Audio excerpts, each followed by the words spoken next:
Hey, in this video, we're going to talk about customer triage. So the question is, what tasks at Subway should you do first? Because there's always going to be more than one thing to do at a time. So what's the most important thing to do at any current moment? So triage comes from like the medical industry. So like in an emergency room down here, there's going to be lots of patients coming in. So the question is, you can't get to everyone at once. So you want to do triage, which is the assignment of urgency to wounds to decide the order of treatment. So for example, if someone has a sprained ankle, they're not in immediate danger of like death, right?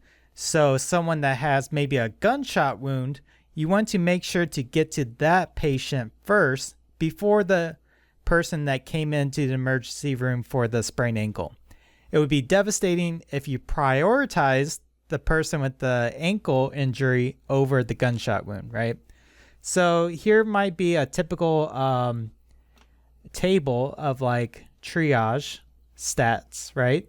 So red would be life-threatening. They need immediate care. And then you got yellow, which is urgent. So they need to be seen within 1 hour. And green is non-urgent. So say like that sprained ankle. And then what's interesting is you have black, which is deceased or dead, and they get no care, right? Because someone that's already dead actually is at the very bottom, of course, because there's nothing you can do for them. But someone that's close to death, you want to get to them first so that you can save their life. In Subway, it's the same concept. So over here, I made a list of order of importance. So you have bread. Bread is king. Without bread, we have no business, right? So if you run out of bread, we can't make sandwiches. So that's always at the top of our priority list. Second, of course, is customers. So customers, anytime there's a customer, you want to stop whatever you're doing and take care of the customers, unless it's bread. Okay, then you got prep. So any emergency preps that you have, make sure to get those done. And then you got the non-priority stuff, which is like cleaning the sandwich unit, which is over here, sanitizing the lobby, cleaning the lobby, and then any non-service tasks. So like on many shifts, say you have to do the trash, do pulls, take the temperatures. So you want to have that after everything else. And then at the very bottom here, this is very important to me, kind of pet peeve, but dishes, right? Everything except for here, let me make one slight note. Everything except knives. Okay, so sometimes you might run out of knives to cut bread, so that might go up, around here or something like that. But dishes, always save dishes until last. All right, let me clear that out. So let's talk about each of these one by one. So the bread is always the most important, okay? So if at any point you feel you need to do some type of bread task, that always comes first. And this might confuse people even over customers, okay? So you need to make the customers wait for that particular bread task that you need to get done in order to keep the bread moving. No bread, then there's no business. Okay, next is customers. Customers, so if you're prepping something and a customer walks in, you need to immediately drop everything you're doing and greet that customer within 3 seconds. Be like, hello, I'll be right with you, right? So, and then preps. Preps always come after customers because customers are at the restaurant for a limited time and they need to get in and out. And preps you can always do in between customers. Next, we got cleaning the sandwich unit. So always whenever you do cleaning, clean the sandwich unit first because this is what customers see and are going to interact with. And then clean the lobby because that's the next thing that you need that customers are going to see. And then any non-service tasks, so say like the trash or if you need to take temperatures of stuff on the line. So all the kind of administrative things of the restaurant. Okay, and then the very last thing is dishes. Okay, so keep those dishes until last. Let's go through a couple scenarios. So scenario one is an unusually busy day. So here's my story. You thought it was going to be a slow day and you did not bake a lot of bread.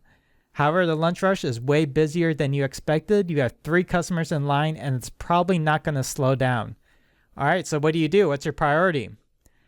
Okay, so priority 1, quickly pull out any extra bread. So you know from bread baking that there's bread in the retarder. Okay, so you want to stop with customers real quick, go to the back, pull out bread, okay, and then resume making sandwiches. And then the first break that you get in customers, put the bread in the proofer, make any more sandwiches that you need to. And then after you're done with customers, check for any emergency preps. And why? Yes, it's bad to make a customer wait for 15 seconds. However, it's even worse if you completely run out of bread. Okay, so you always need to be thinking at least 2 hours ahead in bread because it takes about 2 hours. So if you feel like you're going to start to run out of bread in 2 hours, you need to start bread immediately. All right, so just a quick diagram. Let me get my pen out. So let's say this is the restaurant and you have customers here, here, here, okay? And this is you. All right, so if you're starting to run out of bread, what you need to do is go to the back room, to the bread retarder, get out bread, put it on the rack, okay? And then go back to making bread for the customers. As soon as you get a break in customers, or even if you don't have a break, say you have a customer here and here, right? Sometimes you have to come back here, roll that bread really quick. If you've made bread before, then you know what I mean.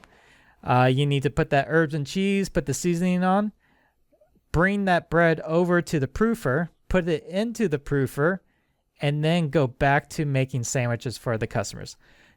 Customers, usually if you just keep them in the loop, they completely understand. So just be like, oh, give me 1 second. I'm going to go and get this bread into the proofer real quick. And most customers completely understand. All right, the next thing, scenario 2, you're out of rotisserie chicken. You're out of rotisserie chicken and about to prep more when 2 customers walk into the restaurant.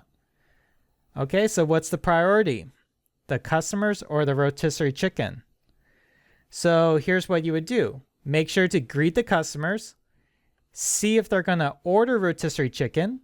If they do, if yes, politely inform them you're going to make some more, and then go make just enough to make their sandwiches, right? So you don't have to prep the whole thing. You don't have to prep the whole Cambro.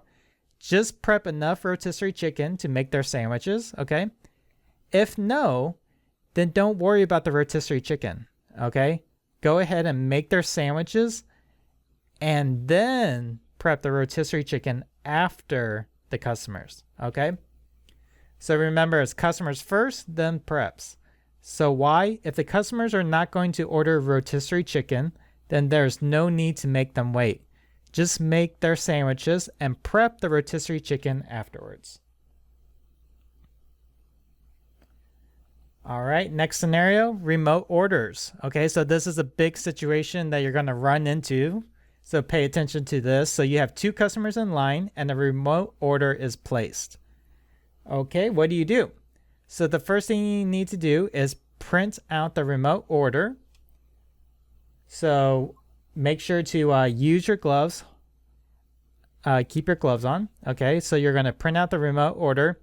Then swap out your gloves because now they're dirty because you touched the POS machine.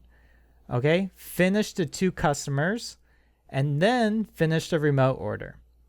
Okay, why? Someone who places a remote order has to drive to Subway, right? So you got some time. So let's say this is the person's home and this is Subway, right? So they have to drive or travel to Subway. So you got this time here.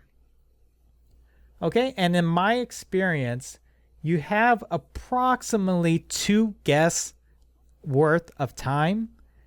So you can take care of 2 customers before you need to start on that remote order. However, after those 2 customers, make sure that you start on that remote order no matter how many people are in line, okay?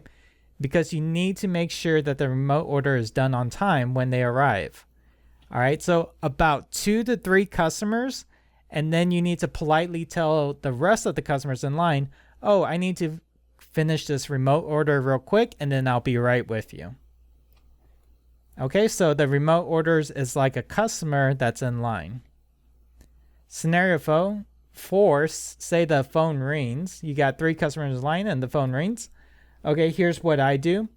So let the customers know that you're going to answer the phone real quick. Keep your gloves on. This is a tip because the phone is really dirty, right? So your hands are clean. You're going to answer the phone with your gloves on. That's going to contaminate your gloves, but then you're going to change them. If it's a short order, you can just take the order real quick. So usually I'm like, oh, is it just 1 sandwiches or is it going to be more? If they say like, oh no, it's going to be like 3 or 4 sandwiches, then make sure just take their number real quick and promise to call them back. Okay, make sure to change those dirty gloves and put on new gloves. And then make the customer sandwiches first, then the phone order. And if you took their number after you're done with that rush that you're currently doing, make sure to call them back and take their order.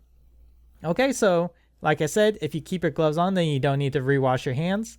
Customers understand you needing to answer the phone real quick. Okay, so I think that's all. Oh, scenario 5, the infamous dishes. You have a sink full of dishes. What do you do? Okay, so make sure dishes is last priority. Check all other priorities first. Do you have enough bread? Do you have enough bread baking, right? Do you have enough preps? If 6 customers walk in the door, are you going to be forced to run to the back to prep anything, right? So make sure that you check all your preps and then do any cleaning. So clean off the sandwich unit, the line, make it look nice for the next customers that come in. And then, is there any customers? Okay, never do dishes over customers. That's really, really bad. Okay, if all that's done, then go ahead and knock out all those dishes.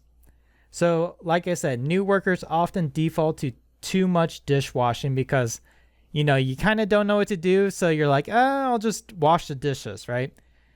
This is dangerous because often it causes you to run out of bread, prep, etc. because you are not paying attention to these things. Always ask if there's something else you need to do when you're doing dishes, okay? If you're done with everything, then go ahead and knock out those dishes. All right, guys, so that is my videos on the triage. Let me go back to the beginning here. Okay, so one last time. It's bread, customers prep, sanitize sandwich unit, clean the lobby, non-service tasks, and then dishes.